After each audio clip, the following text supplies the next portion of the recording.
mo ṣàlàyé nípa ènìyàn méje tó gbọdọ̀ ràn lọ́wọ́. About 7 people you must not help. Tó ti pọ́sẹ̀ méjì báyìí. Is there 2 weeks? Ẹni tí Ọlọ́run bínú sí. Whoever God is angry with, gbọdọ̀ ràn lọ́wọ́. don't trust yourself to the Bọ́ ọ person. bá ràn lọ́wọ́ wà If you ní do so, problem. no problem.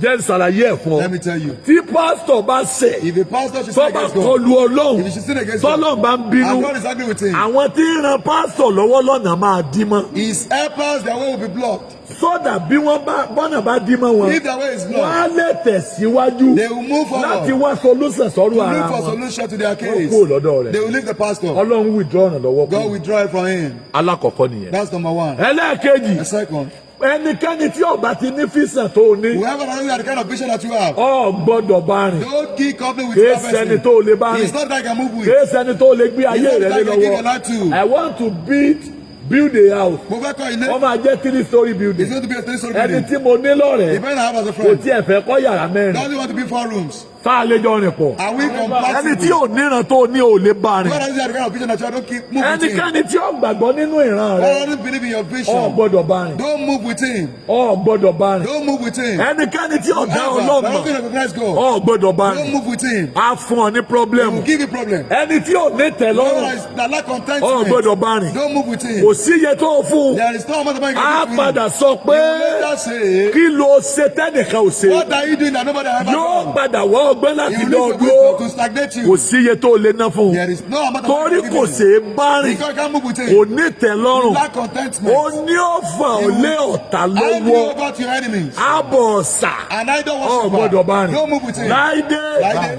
Ọmọ wòlíì. Son of prophet. ń fẹ́ ọmọ oníṣàngó lọ́yọ̀ọ́. Dating a daughter of a god. Wọ́n jọ wà lẹ́ǹsì lọ́yọ̀ọ́. Thunder. Ọmọ wòlíì wá sọ fún ọmọ The son of oníṣàngó pé Tell that God.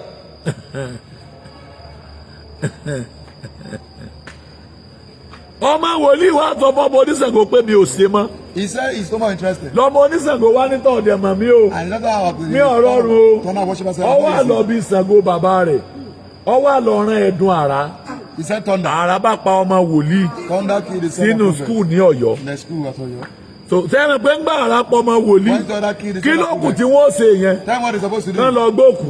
Làwọn oníṣègùn bá wí pé bí wọn bá ṣètùtù kan tó gbókù, àkúfà ni. Wòlíì rí àtàwọn ọmọ ìjọ rẹ̀. Oníṣègùn ni wọn ó ṣètùtù wọn tó gbékù. Ẹ rí pé wàhálà dé. Bàtẹ́ ẹ̀ mọ́ ògógóró.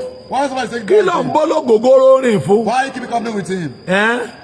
Ẹni tí ò níran He má that bá is rìn visionless, don't move with yóò him. ba ìran tó o ní He jẹ́. will destroy your vision. Don't move with somebody ẹni tí ò níran. Somebody that has no vision. Ẹni tí ò níran A visionless lọ fẹ́ máa bá rìn. You want to move with Kò him? sí iye tó lè kó fẹ́ni tí ò níran. Give some a person you have money. Ẹ̀mẹ̀mẹ̀mẹ̀ ni ọmọ wí. He will be giving pleasing Torí kò excuses. ní físàn. Because it's visionless. Ẹgbẹ́ oníran lóníran wọ́ ọ̀tọ̀. You have to move with people that Bọ́ have ọba vision. jáládùá. If you are a private Má fellow, bẹni tí ò lè gbàgbọ́ don't move with àrìn. those that cannot pray. Yóò confuse yẹ. He will confuse you. A sọ fún ọ pé kí ló He will dé? tell you why. Kí ló dé tó ń sin náà ní Why are gbogbo you ìgbà? serving God all the time? A fẹ́ lé ọ kúrò He níwájú will tell you Ọlọ́run. the God sanctuary. Òun ò ní físàn. He is visionless. Òun ò sì dá And Ọlọ́run he doesn't mọ̀. know who God is. Ìwọ sì dá And Ọlọ́run he mọ̀. recognize God.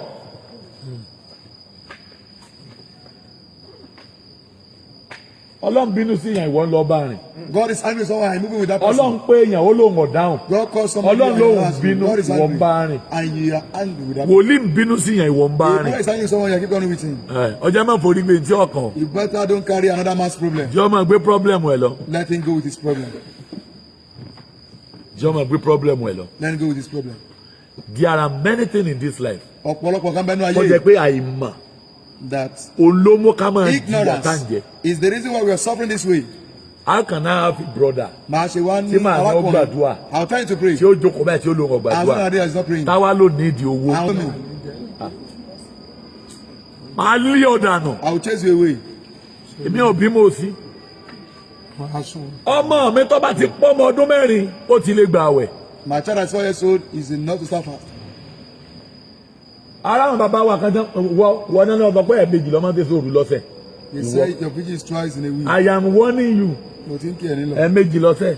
Twice in a week. Pé Olúwa dókítà lọ sọ fún ọ pé torí gbáàyà rẹ̀ Because of your chest. ọmọ tèsí òrùlé ẹ̀mí Give kìlọ̀ me twice in a week. dókítà lọ sọ fún ọ. You were told. Ọjọ́ má jẹ́ dókítà ọ̀tán ọ̀sẹ̀ léṣe. Don't let them Ogun lé yín AK 1200 ló gbé dání. AK1. Ìwọ sì ní ìgbọ̀n sakabula ní bẹ́ẹ̀ And you lọ́rẹ̀. have a local gun. Ó sùn nù lé. You sleep at home. Ó ń sùn. You are sleeping. Ó ń sùn. Wọ́n á jẹun pé àwọn àgbà wọ́n ń sùn lọ́wọ́. You are still sleeping. You are deceiving yourself. Don't tell her. Ọwọ́ rí o tí tẹ́ntọ́ You wá. are here to get what you Ó ń want. sùn. And you are sleeping. Ẹ já ọwọ́ yẹ kúrò lára rẹ̀. Leave your hand. Ẹ pariwo Jésù. Shout the name of Jesus. Ẹ máa pariwo. Be shouting. Ìwọ ọ̀fà kò ṣeé ṣe. You are of impossibility. Ọya jábọ́ lára Shout rẹ̀. from my body. Yes. Yes. Ọya jábọ́ lára rẹ̀.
Tó bá jẹ́ ẹni ẹ̀mí. If you are a spiritual fellow. Tọ́lọ́run bá ń bínú sí ìyàwó àmọ́. And God is angry someone, of course you will know. Orí ọkùnrin kan tó wá rí mi lánàá. You not get to see me yesterday. Níjọ́ Sunday àbí. On Sunday. Mo ní ẹ fún 2,000 kọ́ mọ́ lọ. I said give him 2,000. Kí ló wá wí? What did he say? Níjọ́ òní kó wọn padà wá. He said when I should have come. Kọ́rọ̀ wà. That will Mo ní discuss. ìpàdé kí ló pè mí àti yín pọ̀. I said which meeting do I have with you? Ìpàdé kí ni ẹ fẹ́ bá mi sọ? You have not to discuss with me. Kí ni tá a fẹ́ jọ sọ? What is the conversation about? Bóyájọ́ tá a bá máa ráyè mo èmi àti yín á ráyè He sọ̀rọ̀. said I have time to discuss with you. Èmi àti yín ó sọ̀rọ̀. You and I will discuss. Kí la fẹ́ jọ sọ? What is our point of discussion? Bàtà ẹgbẹ́ kọ́là sọ̀rùn gbàngbà báyìí. When you use a big collar. Tá a parí lẹ́yìn àtàwọn ọmọ nílùú mi ṣe báyìí pé nígbà síbẹ̀ gbà síbẹ̀ gbà síbẹ̀ tí mo ní kí ló tó láwọn ìjọ máa pàdé ilé ó pàràgà ni. Ọ̀rọ̀ kílẹ̀ wá bá mi sọ. Where they are selling dry gin.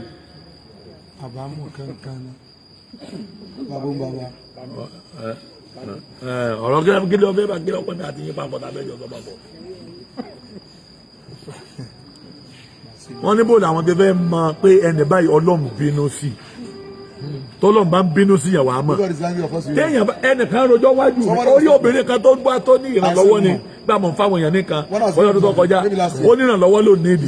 Mo wá ní ọmọ ìwà ìwọ ó ní ìwọ́n pé wọ́n lo lóyún tó lọ́ọ̀mẹ́ ni ó fún ọ lóyún àbí ó ní bẹ́ẹ̀ ni tí mo sanwó lé ó ní bẹ́ẹ̀ ni tí mo fún lówó kó o fi tajà tí mo ti fún ọ lówó kó o fi tajà lẹ́ẹ̀mẹ́ta ó ní bẹ́ẹ̀ ni tó o ti ná lẹ́ẹ̀mẹ́tẹ̀ẹ̀ta ó ní bẹ́ẹ̀ ni kí ló tó wá fẹ́ ó ní ìrànlọ́wọ́ owó àdúrà ló ní ìdíkógun rẹ̀ ọ̀sẹ̀ ó ní ìdí owó máa lọ.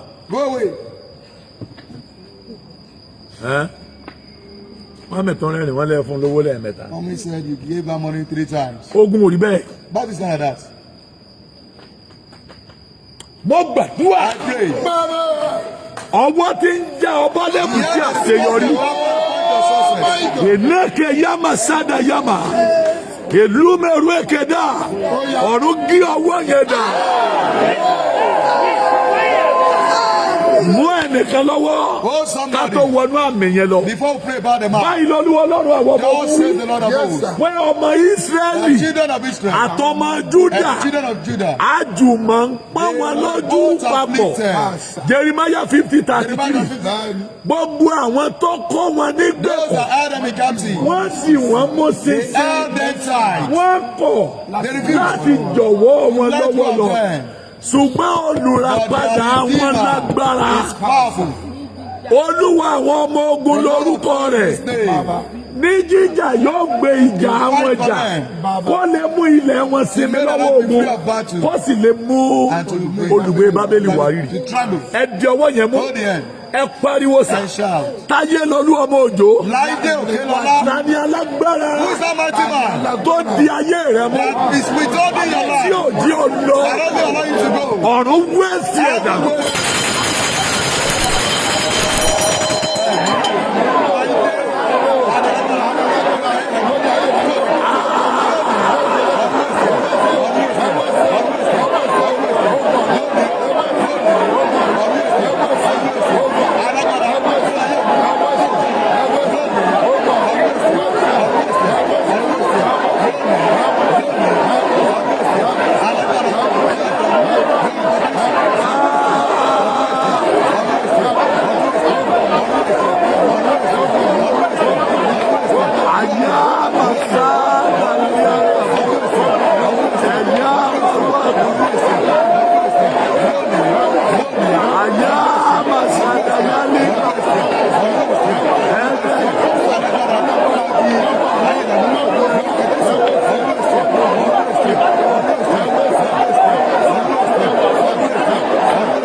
Ẹnikẹ́ni tó kọjá orí ẹ̀ sòfò.